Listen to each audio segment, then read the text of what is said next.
Welcome to Santino's World. I am Santino DeFranco, and this is going to be my very first podcast episode, and it's a bit of a rant. I've got a couple of rants that I'm going to go on, a couple of things, and then eventually, I've got a couple of guests I want to bring on, and we'll go from there. This is really, I wanted to start a podcast because really it actually started with Eric Albarracin. He's Henry Cejudo's, coach. He trains, with me and Henry, alongside of us. What people don't realize is that, Eric Albarracin, we call him the captain. He was, captain in the Army. He, for some reason, I don't even know how I thought about it, but I saw Eric being Eric on TV, and he's a wild man. He's a wild man on TV. But in real life, he's actually a really nice guy. He's really normal. You can have a conversation with him. He goes and attacks my kids and plays with them, and they, wrestle, and he's a nice guy, but what people see on TV is not that. They just see the Captain Eric Albarracin. They see the persona, and they confuse what's real and what's not real. And so it made me think, I actually want to get Eric on at some point and talk with him and really just let people get to know him as a human outside of the MMA realm. And, that way, a lot of times what we see is not always what we get. We see things on Instagram and we think it's real. Every girl on Instagram is beautiful. Every guy on Instagram makes 6 or 7 figures. Mayweather does nothing but flashy, fancy mitts, and that's actually fighting, which, let me tell you, it's not. But yeah, that's it. So welcome. And let's get going. So on this episode, I've got a rant I want to go over. I want to talk about coaches. I want to talk about coaches and the way that we coach in the corner fights, especially in the UFC. I don't know if some people have complimented me on the way that I coach. I'm very calm in the corner, which is weird because I'm psychotic in life. I'm really, really type A. I'm excitable. I do a lot of stuff. But in the corner, it's almost like I'm asleep, like I've taken a Valium or something like that. And then just recently I believe it was Shevchenko when she was fighting, defending her title just recently in Uruguay. Her coaches at one point, they came over and said, hey, do what you do, trust what you do, and they basically shut up, and there was quite a bit of silence, and commentators were like, hey, they know their fighter, they know how to do this. And then in the other corner, in a lot of other corners in fights, you just hear people talking. You hear coaches just yelling 100 things out, just talking over each other, and it's confusing, it's chaotic, and you don't want that. And I've always thought, I'm really calm in the corner, and I wasn't always. I used to be a madman just like all these other people, but I started becoming more calm and more calm and more calm. And one of the reasons why I really actively tried to be calmer in the corner is because there's chaos going all around. A fighter's brain is going 100 miles an hour. They're trying to catch their breaths. They're trying to do all of these things. And the last thing that they need is somebody just yelling and barking things at them. I always thought, if you're talking somebody down off of a ledge, you have somebody on the ledge, they're about to jump. Do you want somebody screaming at them like, hey, you've got to get down right now? Or do you want somebody calm and relaxed? These people who are chaotic, how can you concentrate on that? You need, when everything else is going crazy around you, you need a calm voice in the corner which you can actually understand. People yelling at you, you don't want, when's the last time that somebody was screaming in your ear and it made you calm and it helped you relax? That's one of the reasons. But there's a lot of other reasons why I'm really calm in the corner as well. We'll get to how I'm calm in the corner, because even that I think is kind of a mystery. But one of the other things I do in the corner is, first thing I do in the corner is I don't talk a lot. When I get in the corner, I want silence, and I just want our fighters to focus on their breathing, kind of relaxing. And we need their heart rate to go back down. So they've got to take a couple of deep breaths. They've got to slow their heart rate back to a decent rate before I start talking to them.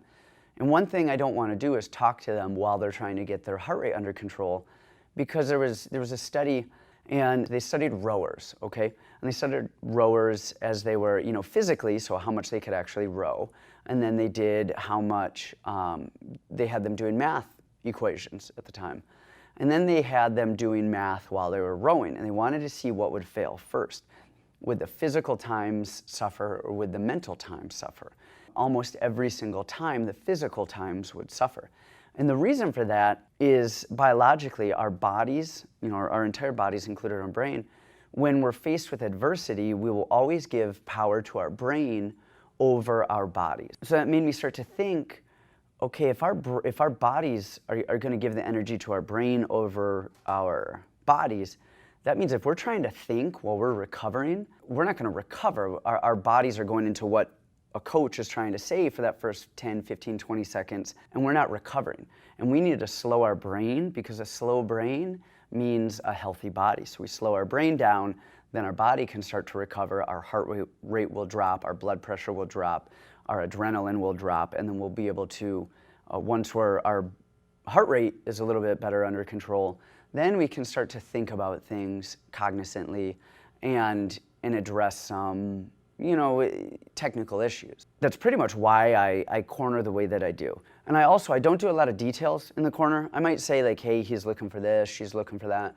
But really I do macro level cornering, because I think in that moment, there's so much that's going on. If I just say, hey, throw the jab, throw the hook, throw the cross, I mean, those opportunities might not be there again. And those are all tiny little individual movements. So I want to say big picture things like, hey, close the distance, get in a punching range. Hey, you're too close, stay outside and kick. Stay in kicking range. When they come inside, grab them, start clinching, shoot. Different things like that. That's a little bit easier for fighters to understand. And usually the difference between winning a fight and losing a fight isn't me as a coach, hey, he's jabbing, you need to throw your right hand. Maybe it is. But most of the time it's a game plan, it's a bigger thing, it's a bigger picture, and if we focus on that bigger picture, then the details will kind of work themselves out. And then, so that's how I actually corner, and then in the corner itself, I'm very calm, and I don't know why, I don't understand it. I think a lot of it has to do with, I'm really big on psychology lately, and especially sports psychology. And one of the things that we talk about in sports psychology is only focusing on what you can control. As a fighter, I can't focus on what my opponent does. I can only focus on my training. I can focus on my conditioning, on my diet, on my technique. If I start to focus on things that I can't control, it creates anxiety. And then anxiety means adrenaline, which means we don't perform. So instead of focusing on, Dan Henderson's overhand right, I need to focus on keeping my left hand up and then circling away from that hand. That's a way that I can now take the power out of focusing on my opponent and put the power into my own hand, and then now that's something that I can control. And things that I can control are less scary than things that I cannot control. As a coach, I realize that when my fighter goes into the corner, into the cage, that's out of my control at that point. There's nothing that I can do. That fighter has to go fight.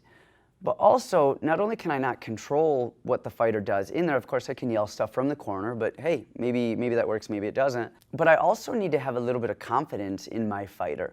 I train my fighter, we went over things. I wouldn't logically allow my fighter to take that fight if I didn't think it was good for him or her, to take that fight. But I did. We trained correctly. And at some point, it's just like our kids, you've got to let them go. You've got to have trust. You've got to have faith. You've got to let your fighters go and have a little faith in them that they know what they're doing.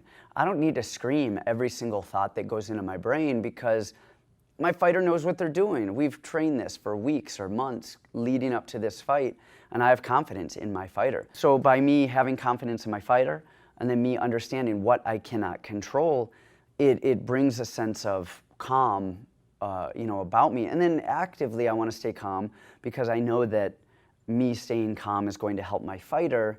And when everyone else is yelling as well, kind of a last thing, when there's screams going all over the place and you just hear one steady, constant voice, you can kind of pick that out of a crowd. And that's one thing that fighters say, is they can always recognize my voice, especially, I have a voice of like a 7-year-old girl trying to go through male puberty, so it's a pretty distinctive voice anyway. But, especially the way that I speak, the monotone, I kind of push it through the crowd a little bit and I don't get excited. So coaches, we got to be better. You know, I'm not saying that my coaching style is the best, you know, but we got to think about things. Do we really need to be screaming as much as we are?